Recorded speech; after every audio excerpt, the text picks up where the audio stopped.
बिस्मिल्लाहिर्रहमानिर्रहीम अस्सलाम वालेकुम, welcome back to my channel guys. तो गाइस आज यहाँ पर आलू और बीफ की रेसिपी बना रही हूँ। आलू और बीफ का सालन बहुत ही मज़ेदार सा बनाएंगे हम लोग, इसको शोरबे वाला।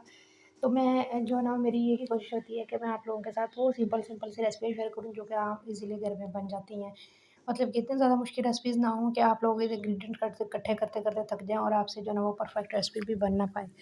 तो वो रेसिपी मैं बनाती हूँ जो कि घर में भी यूज़ हो जाए और फिर जो है ना वो मेरी रेसिपी भी बन जाए और आप लोगों के लिए भी। सबसे पहले जो है ना मैं आप लोगों के लिए सोचती हूँ कि आप लोगों के लिए आसानी हो। ठीक है? उसके लिए जो है ना वो सबसे पहले मैंने ले लिया बीफ, 1 केजी मेरे पास बीफ है। बिल्कुल हम लोग इसको सिंपल तरीके से घर के मसालों से बनाएँगे, कुछ ज़्यादा इंग्रीडिएंट्स हमने इसके अंदर ऐड नहीं करने हैं।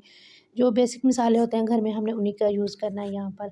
सबसे पहले मैंने 2 चॉप की हुई प्याज़ इसके अंदर ऐड कर दी, 1 टेबलस्पून भर के बड़े वाला जो है ना वो लहसुन अदरक का पेस्ट ऐड कर दिया है, 1 tablespoon red chilli powder, 1 tablespoon इसमें हल्दी पाउडर जाएगा और 1 टेबलस्पून ही हमने इसके अंदर नमक का ऐड कर देना है।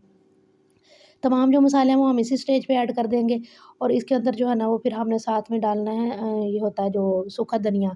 सूखा धनिया इस तरह से हमने थोड़ा-सा इसके जो है ना वो दाने इसके अंदर ऐड कर देने हैं। अगर आप हाथों से मसल के कर दें तो ज़्यादा बेटर है।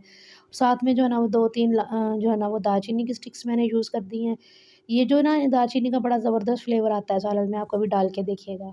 और साथ में मैंने 2 ग्लास पानी डाल के ना इसको हमने लगा देना है प्रेशर कुकर। इसको हमने पकने के लिए छोड़ देना है तकरीबन जो है वो आधे घंटे के लिए।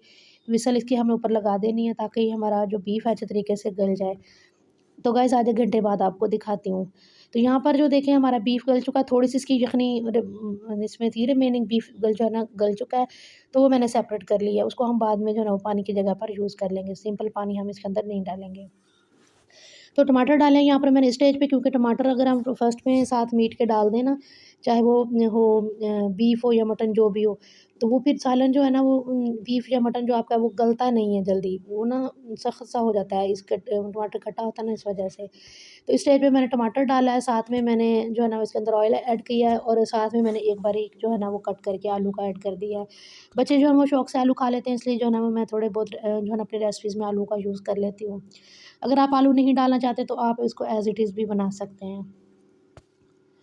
ठीक है, इसको हमने भूनना है बहुत अच्छे तरीके से। जैसे ही ये भुन जाएगा, जो रिमेनिंग यखनी हमारे पास पड़ी हुई है ना वो मैं इसके अंदर ऐड कर दूँगी। तो ये देखें यहाँ पे हमारा बीफ कितने तरीके से भुन चुका है, ऑयल सेपरेट हो चुका है। ये इसकी रिमेनिंग यखनी थी जो मैंने सेपरेट कर ली थी, क्योंकि जो है ना वो ज़्यादा था पानी, अगर मैं इसको और बॉयल देती तो ज़्यादा इसने गल जाना था गोश्त ने और ये फिर बिल्कुल भी अच्छा नहीं लगना था ज़्यादा गला हुआ। तो बस ये हमारा डन है, इसको हमने 5 मिनट सिर्फ़ और सिर्फ़ 5 मिनट इसको कवर करना है और 5 मिनट के बाद जो है ना वो हमने इसको फ्लेम इसकी बंद कर देनी है। तो ये देखिए 5 मिनट के बाद मैंने देखा सालन अल्हम्दुलिल्लाह हमारा सालन जो है ना वो रेडी हो चुका और आलू भी जो है ना वो गल चुके हैं। स्टेज पर आप इसमें अगर और मसाला ऐड करना चाहते हैं, गरम मसाला पिसा हुआ डाल दें, लेकिन मैंने ऑलरेडी इसके अंदर बहुत से मसाले डाले हैं इसलिए मैंने नहीं डाला। सब्ज़ धनिया से गार्निश करें और इसको करें डिश आउट और इसको करें एन्जॉय। जो लोग मेरे चैनल पर न्यू आए, मेरे चैनल को सब्सक्राइब कर लीजिएगा और आगे मेरी वीडियो को लाइक और शेयर करना ना भूलिएगा।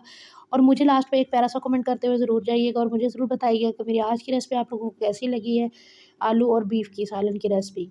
अल्लाह हाफ़िज़।